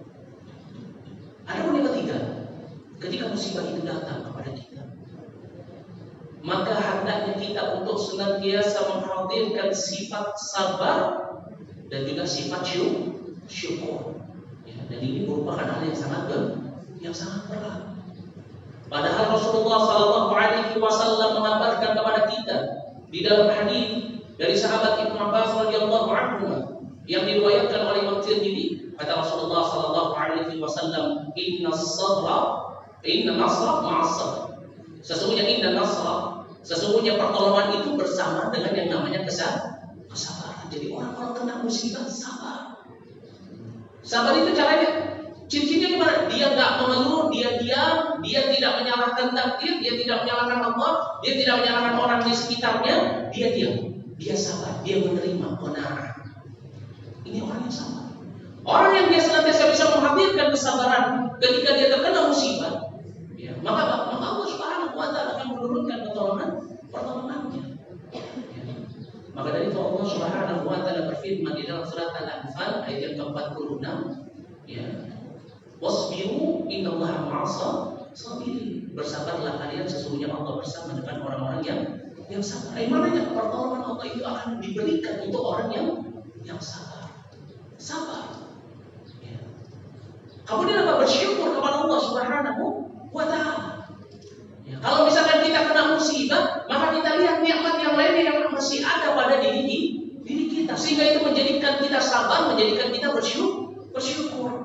Mobil hilang, oh masih ada motor, masih ada rumah. Ya. Mobil hilang, rumah hilang, harta hilang, semua, oh masih punya suami, masih punya anak. Ya.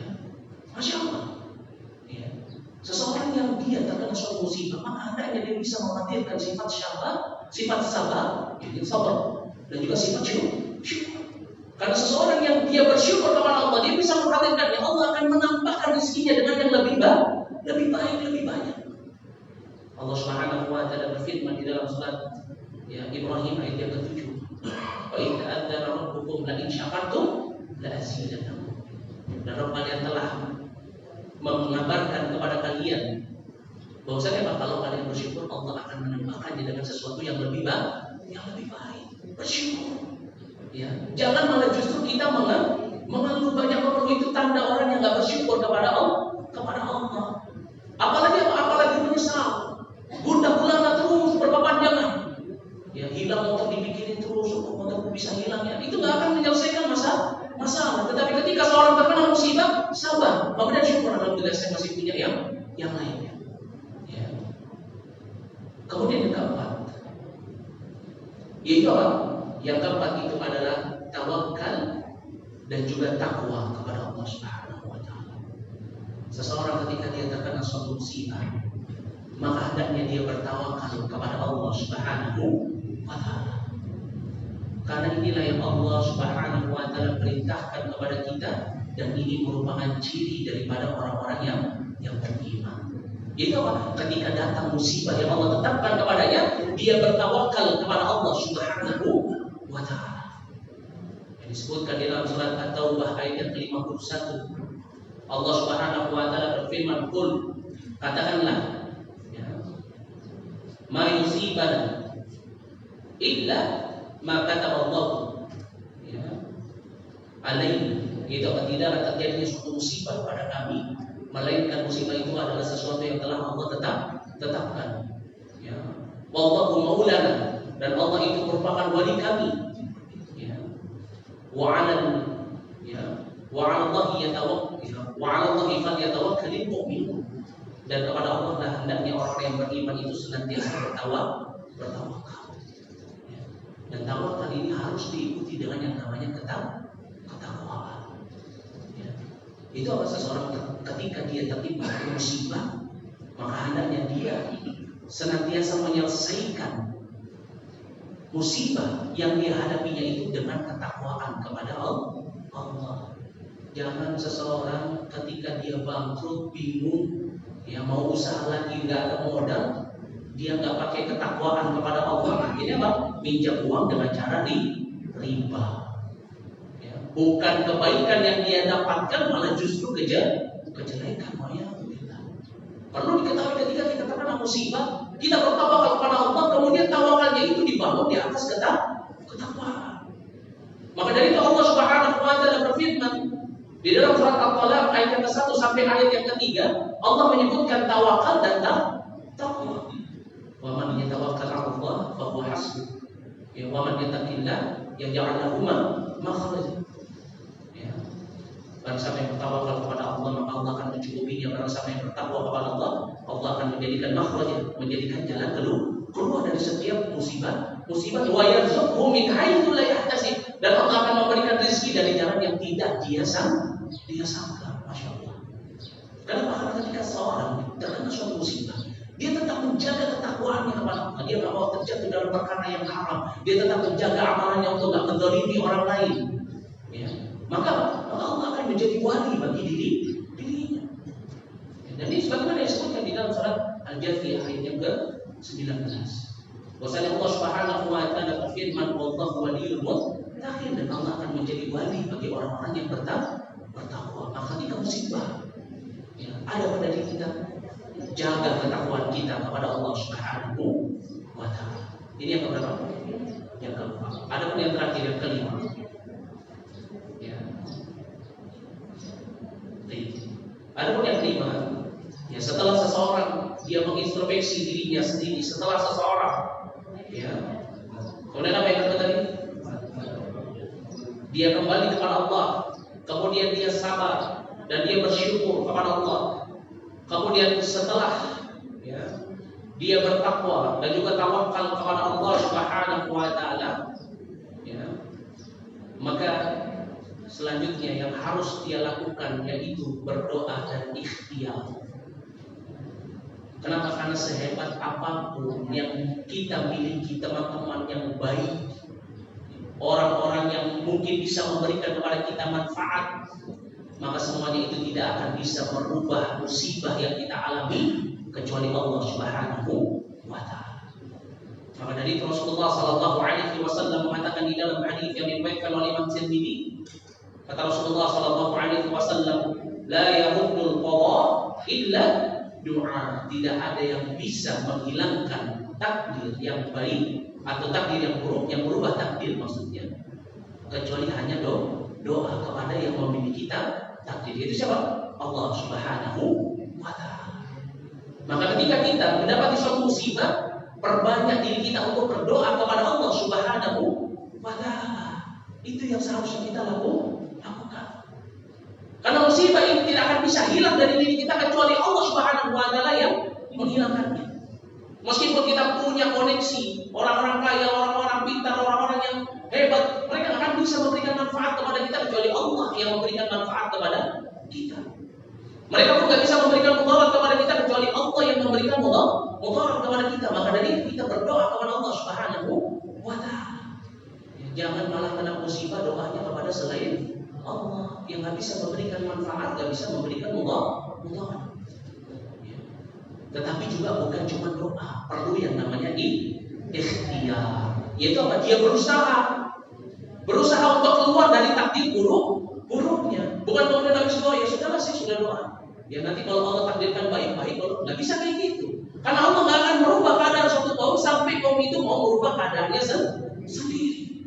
Disebutkan di dalam surat Ar-Ra'd ayat yang ke-11, Allah Subhanahu wa Ta'ala berfirman, "Inna Allah la yughayyiru ma biqawmin hatta yughayyiru ma bi anfusihim." Allah nggak akan berubah suatu kaum sampai apa? Sampai kaum itu sendiri mau berubah. Selama kita berusaha, Allah akan mudahkan jalannya. Allah akan berikan dari jalan yang tidak disangka-sangka kalau kita mengikutinya di dalam ketakwaan. Maka inilah cara kita untuk kita menghadapi setiap musibah yang kita alami, agar hikmah di balik musibah yang kita jalani ini bisa terasa oleh kita ketika kita apa?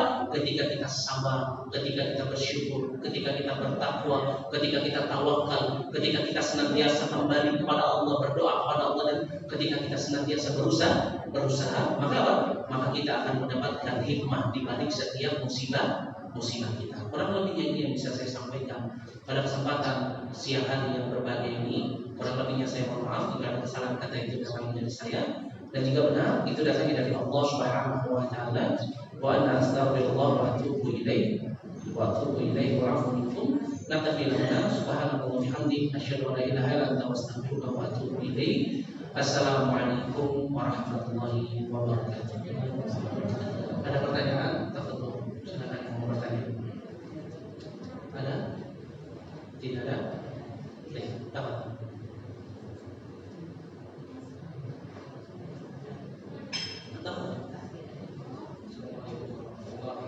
Waalaikumsalam warahmatullahi wabarakatuh.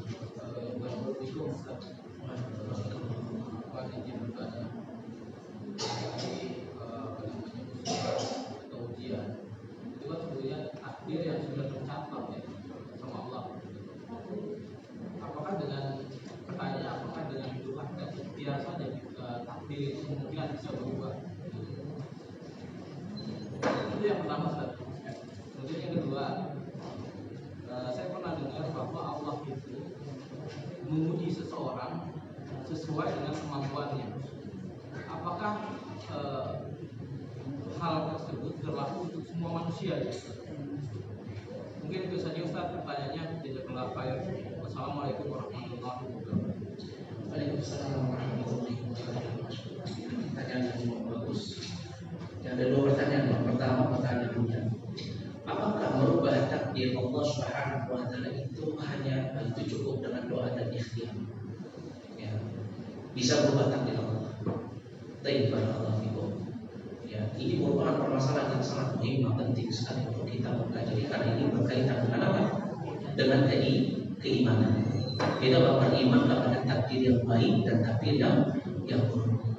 Di mana seorang mukmin, seorang ahlu sunnah wal jamaah meyakini bahwasanya di dalam permasalahan takdir, ya, tentunya Allah Subhanahu wa taala adalah yang menetapkan takdir. Allah menghendaki, ya, Allah memiliki masyiah dan iradah, ya, dan juga memiliki ketetapan terhadap takdir hambanya. Tetapi Allah Subhanahu wa taala juga memberikan kepada hambanya, ya, ini kesempatan untuk dia bisa keluar dari takdir yang telah ditetapkannya. Tentunya itu adalah takdir yang buruk. Kalau takdir yang baik semua orang pasti ingin. Tetapi orang bisa nggak keluar dari takdir baiknya? Bisa. Ketika apa? Ketika dia bermaksiat kepada Allah, kemudian Allah tetapkan takdir buruk untuk diri dia. Tetapi manusia diberikan kesempatan iradah untuk dia keluar mendapatkan takdir baiknya, keluar dari takdir buruknya, kemudian mendapatkan takdir baik. Tetapi apa? Semuanya itu tidak terlepas dari masyiatullah, tidak terlepas dari apa? Tidak terlepas dari kehendak Allah. Contohnya, ada nggak di sini orang yang nggak mau berada di dalam jalan yang lurus? Tidak ada. Pasti semuanya mau berada di dalam jalan yang lurus. Sehebat apapun kalian, kita, ya, untuk menjadikan diri kita sebagai orang yang berada di dalam jalan yang lurus, maka itu tidak akan pernah bisa kecuali jika apa? Allah menghendaki. Sebagaimana dalam surat Al-Takwir ayat 28 sampai dengan ayat 29, di mana Allah Subhanahu wa taala berfirman, ya, wa man syaa'a minkum an yastaqima wa man tasyaa'una illa an yasha' Allahu rabbul alamin. Apakah kemudian hamba itu sudah diam saja? Enggak. Ya, yang berusaha saja belum tentu mendapatkan, apalagi yang tidak berusaha.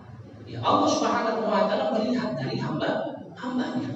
Kalau hambanya ini bersungguh-sungguh di dalam amalan kebaikannya, maka Allah akan apa? Allah akan senantiasa memberikan takdir yang baik untuk dirinya. Itu apa? Salah satunya adalah dia tetap berada di dalam jalan yang lurus. Maka itu disebutkan di dalam surat Ar-Rahman ayat yang ke-60, hal jazaa'ul ihsan illa ihsan. Bukan balasan kebaikan itu adalah kebaikan yang serupa. Ketika kita berusaha untuk berbuat baik, berarti ini ikhtiar. Tambah lagi kita berdoa kepada Allah agar Allah senantiasa memalingkan diri kita di dalam ketaatan dan ketakwaan kepada dirinya, maka Allah akan membalasnya dengan kebaikan. Berarti ini menunjukkan apa? Ikhtiar berdoa, dan doa ini merupakan salah satu sebab untuk kita Pak, untuk kita bisa mendapatkan takdir yang baik. Adapun yang mampu merubahnya ya Allah. Sebagai apa? Sebagai zat yang memiliki takdir, dan itu bagi Allah Subhanahu wa taala mudah. Allah mudah menetapkan takdir, dan Allah juga mudah di dalam apa? Merubah takdir. Maka dari itu disebutkan oleh para ulama bahwasanya di dalam permasalahan takdir itu dibagi menjadi dua. Ada takdir yang khusus, ada takdir yang umum. Takdir yang khusus yaitu takdir yang Allah Subhanahu wa taala telah tetapkan. Ini berapa? 50.000 tahun yang lalu ketika Allah Subhanahu wa taala menciptakan makhluk yang pertama yaitu al-qalam. Sebagaimana disebutkan di dalam hadis yang diriwayatkan oleh Imam Ahmad. Ketika Allah menciptakan al-qalam, Allah mengatakan kepada al-qalam, "Uktub." Kalau Allah mengatakan, "Ma'aktub," apa yang harus aku tulis? Kemudian Allah memberitakan, "Uktub ya maqadir kulli syai'." Ini apa? Tulislah takdir maqadir kulli syai'in ya hatta yaumil qiyamah, sampai terjadinya hari kiamat. Ya, ini takdir yang khusus. Tetapi apa? Allah Subhanahu wa taala setiap di dalam penciptaan manusia di dalam rahim ibunya, Allah juga menetapkan takdir. Sebagaimana di dalam hadis Muslim disebut apa? Ya, setelah 120 hari itu fayaqulu fiha wa yu'maru bi arba'i kalimat bikasbi rizqihi wa jarihi wa amalihi wa sakin aw sa'id. Ini takdir yang Allah tetapkan, yang baik atau buruk. Ini di dalam setiap penciptaan manusia di dalam rahim ibunya. Kemudian apalagi setiap tahunnya. Itu apa? Pada malam Lailatul Qadar. Begitu juga pada setiap hari. Ya, Allah Subhanahu wa taala fi syahri. ya di dalam kesibukan yang dalam apa? Dalam menetapkan takdir. Maka dari itu seorang ketika dia berdoa kepada Allah, kemudian seseorang dia berusaha untuk keluar dari takdir buruknya, misalkan apa? Ya, dia berusaha untuk menjadi orang yang kaya dengan bekerja. Ini adalah ikhtiar sambil dia berdoa kepada Allah. Ya Allah, berikanlah aku rezeki, berikan Allah ini as'aluka al-ghina, ya berikan aku kekayaan. Maka ini doa dari ikhtiar. Ya, maka ini harus dilakukan untuk bisa mendapatkan takdir Allah. Karena Allah yang memiliki kehendak. Kalau Allah ingin memberikan kepada kita takdir yang baik, maka Allah akan berikan. Kalau Allah ingin yang menggantikan takdir buruk yang telah ditetapkan kepada kita, maka Allah gantikan. Ya, maka Allah akan menggantikan. Dan ini merupakan apa? Merupakan ya keimanan kita kepada takdir yang baik dan buruk. Ini yang pertama. Yang kedua, apa tadi? Allah Subhanahu wa taala telah menguji manusia sesuai dengan kemampuan. Itu berlaku untuk semua manusia. Ya. Kemudian yang kedua pertanyaan datang dari Al-Quran, dari hadis, dari Al-Quran dan begitu juga dari hadis tentang apa? Inna Allah la yukallifu nafsan illa wus'aha. Allah tidak membebani hambanya kecuali dengan sesuatu yang mudah. Ya. Jadi maknanya bahwasanya apa? Takdirnya seseorang ya itu diberikan juga tergantung kepada kadar keimanannya. Dalam artian ya tentunya setiap orang ya dia akan mendapati satu musibah takdir yang buruk, ujian itu tergantung pada kadar keimanannya. Apakah yang berlaku untuk seluruh manusia? Ya berlaku untuk seluruh manusia.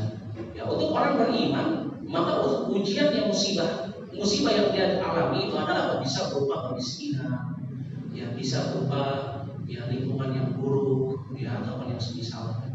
Ini ujian, ya keluarga yang jauh dari ilmu, ini juga ujian. Ya ada ujian bagi orang kafir, ada ujiannya, ada ujiannya. Ya kalau dia misalkan adalah orang yang memang fitrahnya baik, maka dia akan mendapatkan ujian. Ujian yang didapatkan oleh orang yang kafir, yaitu adalah ujian keimanan untuk mendapatkan hidayah. Dia sudah tinggal di lingkungan yang mayoritasnya muslim. Setiap harinya dia mendengar adzan, setiap harinya dia mendengar orang membaca Al-Quran, setiap harinya dia juga mendengar ada saudaranya sama muslim yang amar ma'ruf nahi munkar. Ini ujian bagi dirinya. Itu nikmat Allah berikan kepada dirinya nikmat Allah juga berikan kepada dirinya harta untuk dia bisa sekolah tinggi. Ya sehingga apa sempurna akal pikirannya. Maka nikmat ini juga merupakan ujian. Apakah dia bisa keluar dari kekufurannya? Ya dan Allah tidaklah menguji hambanya kecuali dengan sesuatu yang dia mampu. Ya, tapi ya Allah Subhanahu wa taala akan menguji keimanan seseorang. Ya, maka ini yang perlu diperhatikan. Ya ketika musibah itu datang, ya maka hendaknya kita tahu musibah yang kita alami ini masih lebih sedikit daripada orang lain. Maka dari itu Nabi SAW memerintahkan kita untuk melihat sesuatu yang berada di mana?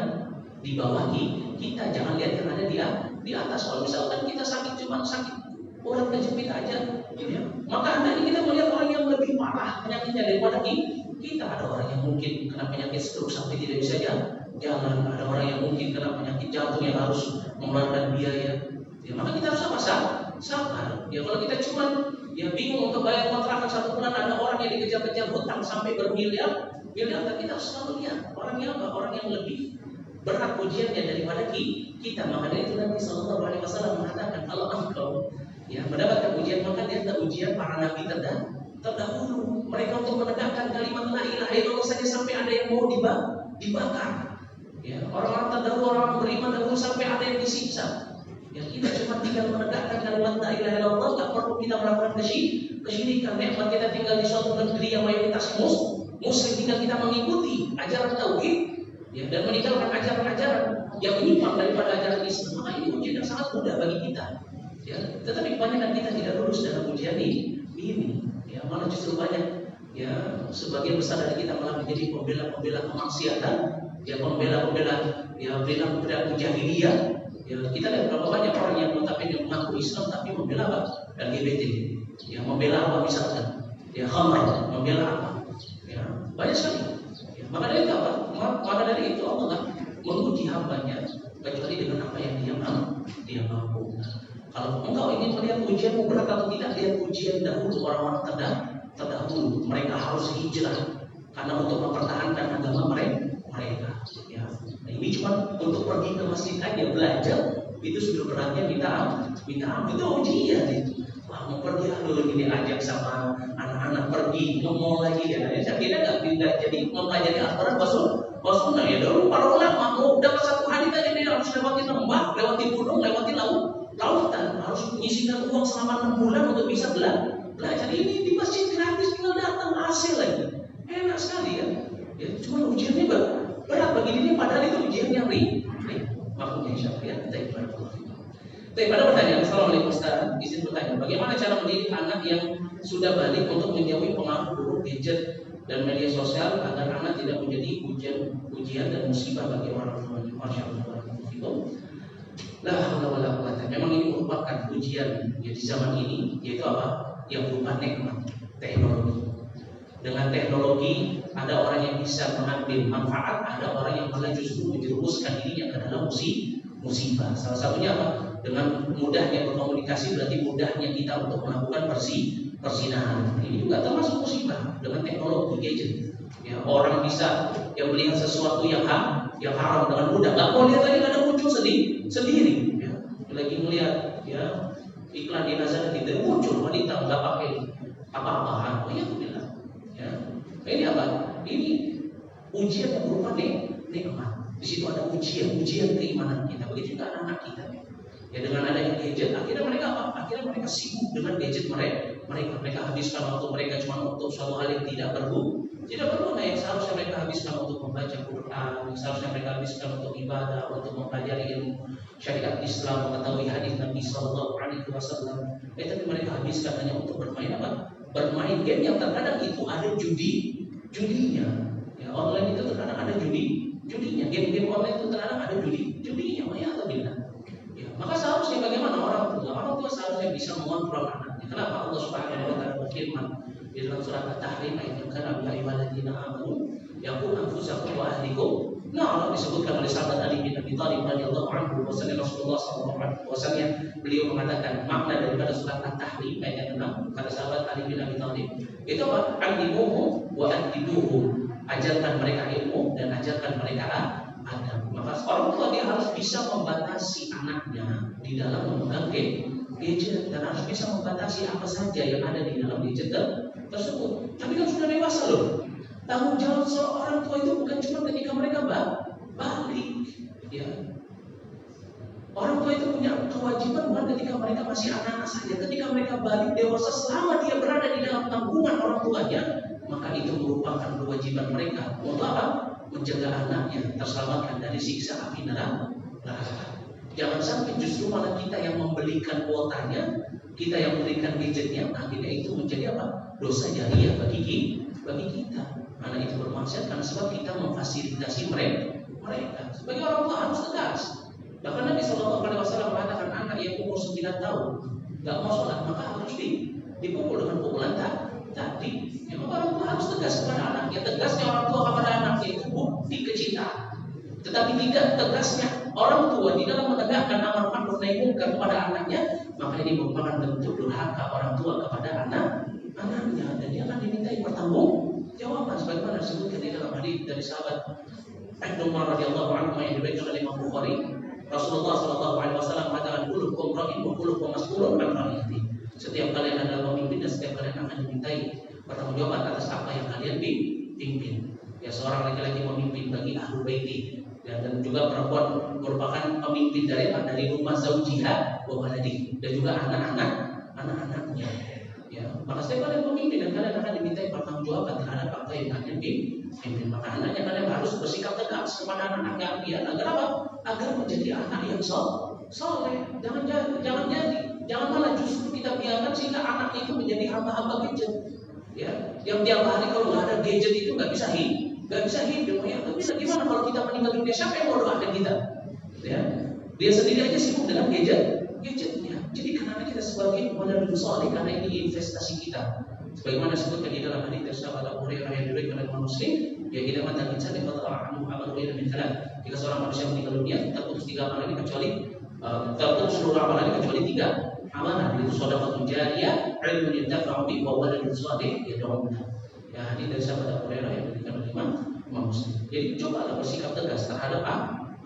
Ya, sikap tegas itu bukan berarti kita ya kasar, maksudnya bukan berarti kita jahat kepada anak kita. Kalau itu kebaikan maka hendaknya kita bersikap tegas. Tetapi usruk ini juga harus diperhatikan kebijaksanaan dan hikmah. Yang kedua, bagaimana agar waktu yang kita lalui sehari-hari penuh barokah dan selalu kita isi dengan ketaatan yang terkadang ada rasa jenuh dan butuh hiburan sebagai ibu rumah tangga. Barakallahu fikum. Syukran wa jazakallahu khairan afwan wa iyyakum khairan jazaa. Perhatikan datang hadis ya, yang diriwayatkan oleh Imam ya Ibnu Hibban dan juga diriwayatkan oleh Imam Tabrani ya, dari Husain bin Mihsan. Dari Husain bin Mihsan, Rasulullah Shallallahu Alaihi Wasallam mengatakan inna li kulli amalin syarah. Di dalam setiap amalan itu ada waktu semangatnya. Wa li kulli syaratin fatrah. Di dalam setiap semangat dalam beramal itu ada waktu futur, waktu lemahnya, waktu bosannya, waktu dia malas, waktu dia lengah. Kata Nabi Shallallahu Alaihi Wasallam, faman lah. Kata Nabi Shallallahu Alaihi Wasallam, ya faman yakun, ya au faman takun. Barang siapa yang dia menjadikan fitratuhu, ya ila sunnati faqad ihtada. Kepada hal-hal yang menjadi sunnahku, ya pada hal yang disunahkan oleh Nabi, itu berarti apa? Hal-hal yang disyariatkan. Ya maka faqad ihtada. Maka sungguh dia telah apa? Sungguh dia telah mendapatkan petunjuk. Ya. Akan tetapi faman yakun, ya bighairi dzalik. Barang siapa yang meletakkannya kepada yang selainnya, faqad dhalla, maka dia telah tersesat. Jadi maknanya apa? Ketika datang rasa malas kita, palingkan terhadap sesuatu yang masih merupakan hal yang disyariatkan, hal yang dicontohkan oleh Nabi Sallallahu Alaihi Wasallam. Contohnya misalkan, kalau kita malas membaca Al-Quran, datang rasa malas itu, maka berpikir kepada Allah. Kita malas untuk berpikir, maka sholat. Kita malas untuk sholat saat itu, maka kita boleh untuk berbuat baik kepada saudara kita, silaturahmi, mendatangi orang-orang yang kita anggap orang yang saleh, orang yang beriman, orang yang bertakwa, silaturahmi. Jangan justru malah kita jadikan ya hawa nafsu atau rasa malas itu kepada hawa nafsu kita. Akhirnya sudah nonton YouTube ya awalnya nonton kajian di YouTube, lama-lama kok jadi nonton yang lain ya. Ini bosan saat kalau nonton kajian terus di YouTube, nonton yang lain jangan. Tetapi palingkan pada hal yang apa? Yang berada di atas sunnah Nabi Sallallahu Alaihi Wasallam. Maka engkau akan mendapatkan hidayah. Mana yang engkau selalu terjaga di dalam apa? Di dalam kebaikan. Maka dari itu ikuti selalu. Ya, setiap amalan kita dengan kebaikan. Ya, kalau kita nggak bisa terjatuh ke dalam kejelekan tanpa sengaja, maka ikuti dengan kebaikan. Kebaikan itu akan menghilangkan kejelekan tersebut. Sebagaimana disebutkan di dalam surat Hud ayat yang 114. Allah Subhanahu wa taala berfirman, "Innal hasanat yudhibna sayyi'at." Sesungguhnya ya kebaikan itu akan menghilangkan kejelekan. Begitu juga disebutkan di dalam hadis dari sahabat Abu Dzar, Jundub bin Junadah, dan juga sahabat Mu'adz bin Jabal radhiyallahu anhu yang diriwayatkan oleh Imam Tirmidzi dan Abu Dawud. Kata Rasulullah sallallahu alaihi wasallam, "Ittaqillaha haitsu kunta wa atbi' sayyi'atal hasanah tamha wa khaliqin nas bi khuluqin hasan." Bertakwalah kalian dimanapun kalian berada dan ikutilah kejelekan itu dengan kebaikan, bukan kebalikannya. Bukan kebaikan diikuti dengan kejelekan, tetapi kejelekan itu diikuti dengan kebaikan. Tamamah, maka tentunya kebaikan itu akan menghilangkannya. Maka dari itu ketika kita malas dalam suatu ibadah, maka kita palingkan pada ibadah yang lainnya atau pada amalan lainnya yang baik. Nah, seperti itu. Ya contohnya apa? Misalnya malas misal di rumah cuma ngaji, cuma ini, ya cuma puasa ini. Ya sudah datang kepada siapa teman ustazah misalkan. Ya ada ustaz dari sini, sudah saya datang sana coba saya ingin bertanya tentang permasalahan agama. Tanpa sadar dia nanya 1-2 pertanyaan dijawabnya setengah jam kayak sekarang. Ya akhirnya jadi lama kita lihat. Ya tanpa sadar daripada apa? Daripada dia sudah nonton dulu 15 menit akhirnya apa? Menjadi 1 hari. Ini cuma bertanya tentang perkara ini kemudian muncul lagi keimanannya. Kenapa? Karena ya iman itu dia akan bertambah dengan ketaatan dan dia akan berkurang dengan yang namanya kemaksiatan. Kalau kita mengikutinya dengan ketaatan maka akan bertambah balik lagi rasa apa? Rasa semangat kita. Tetapi kalau misalkan ya kita ikuti dengan kejelekan maka justru kita akan semakin malas. Ya Allah wa nabi bismillah. Insyaallah ya.